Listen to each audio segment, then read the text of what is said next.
Comme pour Isaac, rien n'est impossible à Dieu.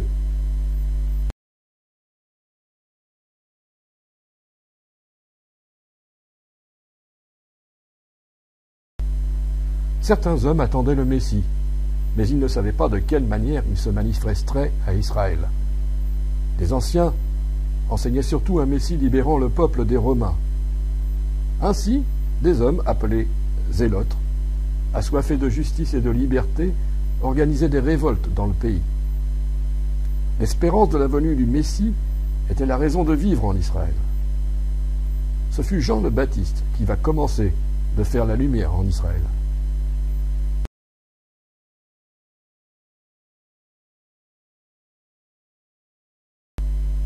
Lisez avec moi, si vous le voulez bien, le chapitre 3, verset 3 de l'évangile de Matthieu.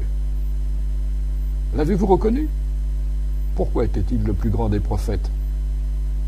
Parce que c'est lui qui a préparé le chemin de Dieu sur la terre. Cet homme s'appelait Jean et il baptisait d'eau. Tous les hommes venaient à lui pour être baptisés et confesser leurs péchés. C'était cela la préparation du chemin et aplanir les sentiers. Jean le Baptiste prépara le peuple à la venue du Messie. Ceux qui eurent le cœur le plus disposé furent les plus proches de Jésus.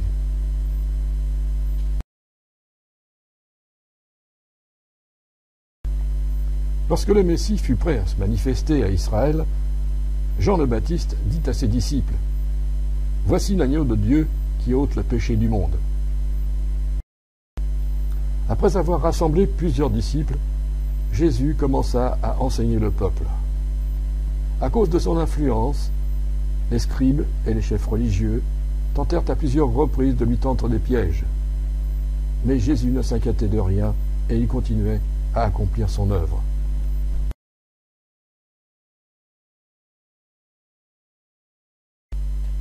Ce centurion romain étonna beaucoup Jésus, car il croyait que celui-ci pouvait guérir son serviteur avec une seule parole. Même en Israël, Jésus ne trouva pas une si grande foi.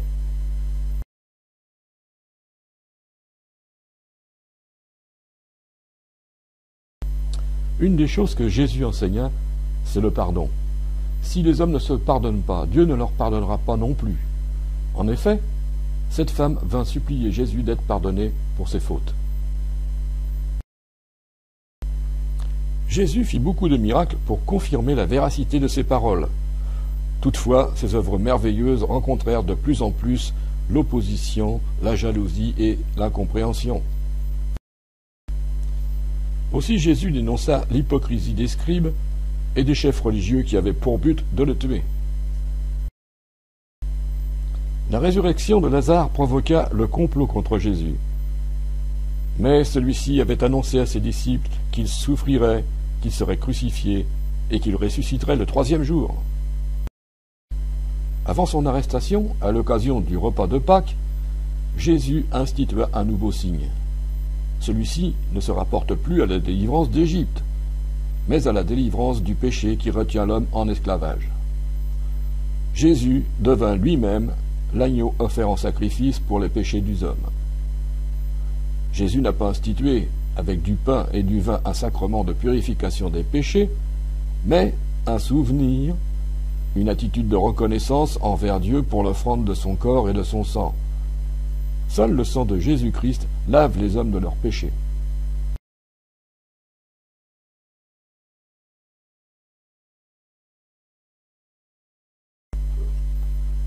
Ensuite, Jésus et ses disciples allèrent dans le jardin de Gethsémanée. Lorsqu'on vint l'arrêter, Jésus se présenta devant ceux qui venaient l'arrêter, prêt à affronter la souffrance et la mort.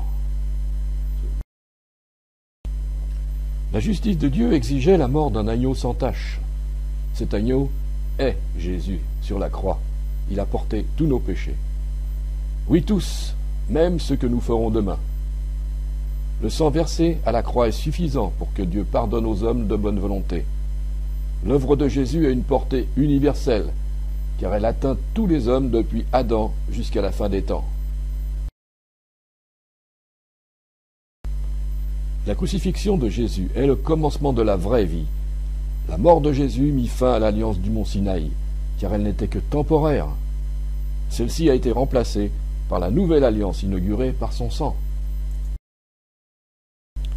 Pourquoi, me direz-vous? C'est la promesse de Dieu à tous ceux qui ont la même obéissance qu'Abraham. Cet événement n'est ni philosophique ni mystique. Il ne demande pas à être expliqué scientifiquement pour être valide. La résurrection est historique. Elle est la base de la nouvelle alliance. Car si Jésus n'est pas ressuscité, il n'y a aucun espoir dans ce monde. Mangeons et buvons, car demain nous mourrons. En tout cas, pour les disciples, l'espoir renaît. Ils le voient, ils le touchent, ils lui parlent et ils mangent avec lui. Seul Jésus met un terme à la puissance du péché et à la mort. N'est-ce pas une bonne nouvelle?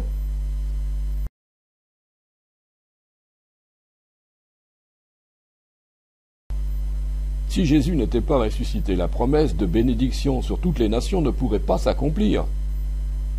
Les disciples comprirent que tout ce qui avait été écrit concernait Jésus.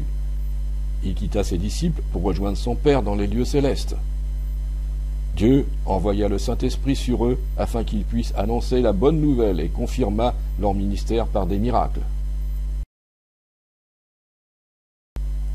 Nous allons donner des explications concernant la nouvelle et l'ancienne alliance. Avons-nous saisi la différence entre elles? Souvent nous pensons avoir compris, mais nous continuons à mettre notre confiance dans les traditions et nous recherchons notre salut en dehors du sacrifice de Christ. Nous ignorons que pour être agréable à Dieu, il faut croire et obéir à Jésus-Christ. Si nous suivons la tradition des hommes, nous sommes toujours à l'état d'enfant spirituel.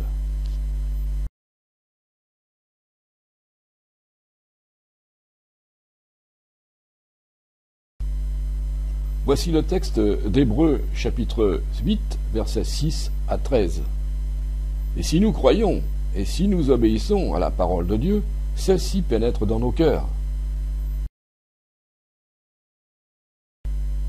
Si l'alliance du Sinaï a été traitée avec le peuple d'Israël, la nouvelle alliance a été traitée avec toutes les nations.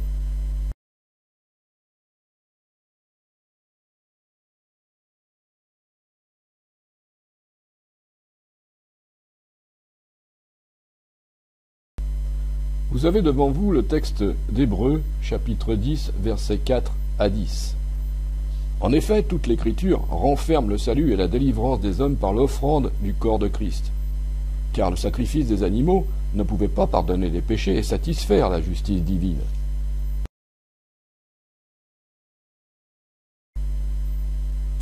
Si le peuple d'Israël devait donner à Dieu le meilleur de leurs troupeaux ou de leurs récoltes, le peuple de la Nouvelle Alliance devrait offrir à Dieu le meilleur.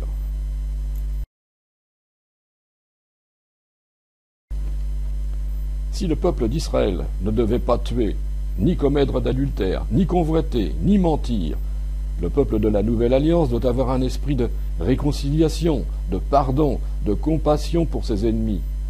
La religion du Christ est une religion pour ceux qui ne se savent malades dans leur âme et qui veulent guérir.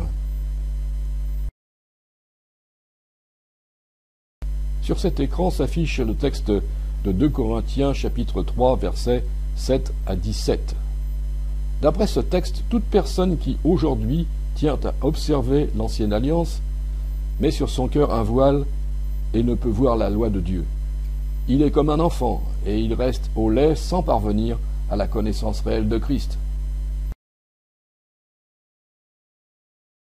Sur cet écran s'affiche le texte de 2 Corinthiens chapitre 3 versets 7 à 17. D'après ce texte, toute personne qui aujourd'hui tient à observer l'ancienne alliance met sur son cœur un voile et ne peut voir la loi de Dieu. Il est comme un enfant et il reste au lait sans parvenir à la connaissance réelle de Christ.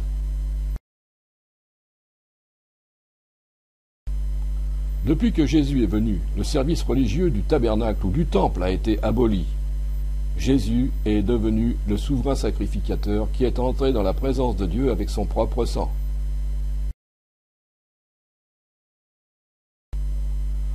Pourtant, de nos jours, beaucoup continuent à lire la loi de Moïse dans les synagogues.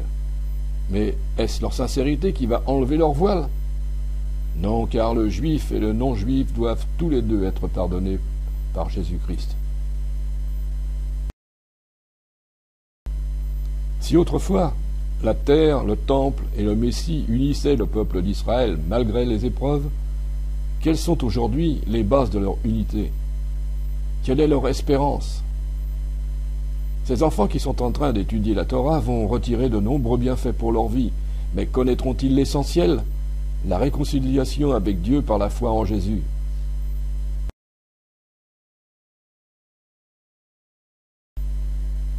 Pour un juif qui veut garder la loi de Moïse, nous pouvons comprendre son attachement au sabbat. Mais pour un croyant de Jésus, un observateur du sabbat reste toujours un enfant. Pourquoi Dieu a-t-il demandé à Israël d'observer le sabbat? Voilà une question.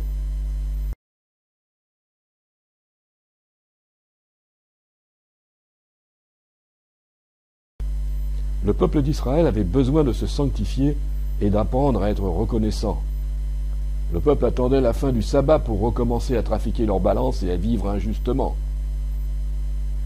Le peuple de Dieu doit apprendre à faire toutes choses au nom du Seigneur Jésus-Christ. Il n'est plus question de jour spécial pour penser à Dieu, mais il est question de faire toute action selon la volonté de Dieu.